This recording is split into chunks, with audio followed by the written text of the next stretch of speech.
जय हिंद सभी को बेटा। आप सभी का हार्दिक अभिनंदन और स्वागत। और इस वीडियो में हम लोग डिस्कस कर रहे हैं एमए पॉलिटिकल साइंस के सेमेस्टर फर्स्ट के पेपर थर्ड के ऊपर। और मैं आपको बता दूं कि इस पेपर में जो है जो इम्पोर्टेंट क्वेश्चंस है उनमें से काफ़ी क्वेश्चंस मैंने ऑलरेडी उनके ऊपर वीडियो जो है अवेलेबल हैं अपने चैनल पर, तो यदि आप लोग चाहें तो वहाँ से देख सकते हैं।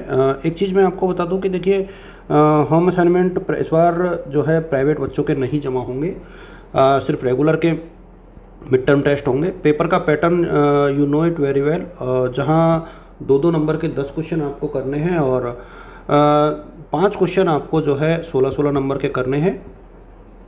5 क्वेश्चन के पेपर में आपको 5 से 6 पेज मेरे हिसाब में भरने चाहिए। 4 से 5 तो कम से कम हो ही हों as per requirement of the question paper. हम यूनिट 1 से चलते हैं।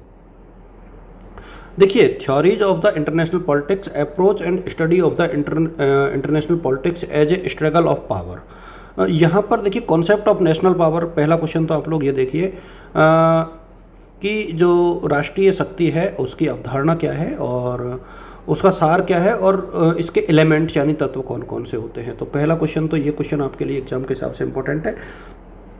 और इंटरनेशनल जो पॉलिटिक्स है यानी अंतर्राष्ट्रीय राजनीति जो है उसके अध्ययन के जो थ्योरीज है, जो अप्रोच है, उपागम है, वो कौन कौन से हैं, एक क्वेश्चन आप लोग यहाँ से देख सकते हो।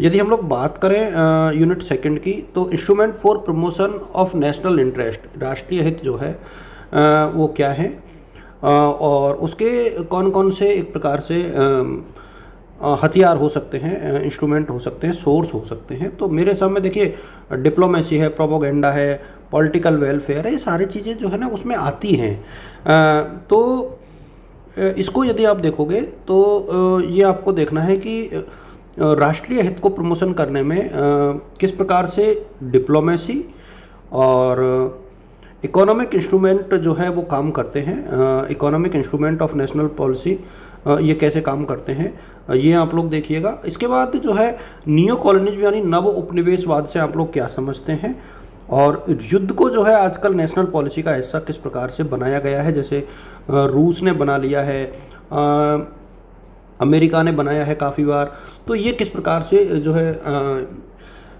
युद्ध को अपनी राष्ट्रीय पॉलिसी का हिस्सा एक प्रकार से बना के चल रहे हैं। तो ये थोड़ा सा आप लोग देखिएगा।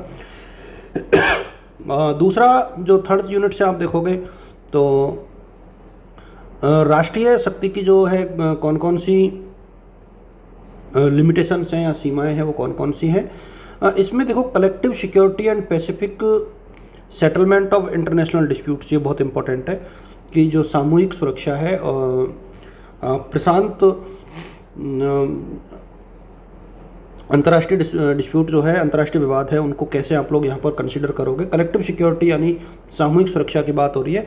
और एक जो है शक्ति संतुलन है, इसको लेकर के भी एक क्वेश्चन बनता है। अगला यदि हम लोग चले तो यूनिट 4 है और major issues in contemporary international politics. तो कौन कौन से, देखिए इसमें भूमंडलीकरण को आप लोग देख सकते हैं और इसका जो एकाधिकार है ना भूमंडलीकरण में, अमेरिका का जो एकाधिकार है उसके ऊपर बात हम लोगों को करनी चाहिए। इसके अलावा चाइना का एज ए सुपर पावर जो इमरजेंस हुआ है उसके ऊपर एक क्वेश्चन बनता है और भारत के उसके पड़ोसी राज्यों के साथ क्या संबंध है, एक क्वेश्चन ये बनता है। तो ये आप लोग देखिएगा। इसके बाद हम लोग बात करें यूनिट 5 की। देखिए यूनिट 5 में rebuilding and reorganization of Europe यानी यूरोप का जो पुनर्गठन हुआ है, पुनर्निर्माण हुआ है, उसके ऊपर एक क्वेश्चन बनता है। एक डिसआर्मेंट यानी निशस्त्रीकरण के ऊपर भी क्वेश्चन बनता है, ये आप लोग देख के चलिएगा। एक क्वेश्चन आपको मुझे लगता है कि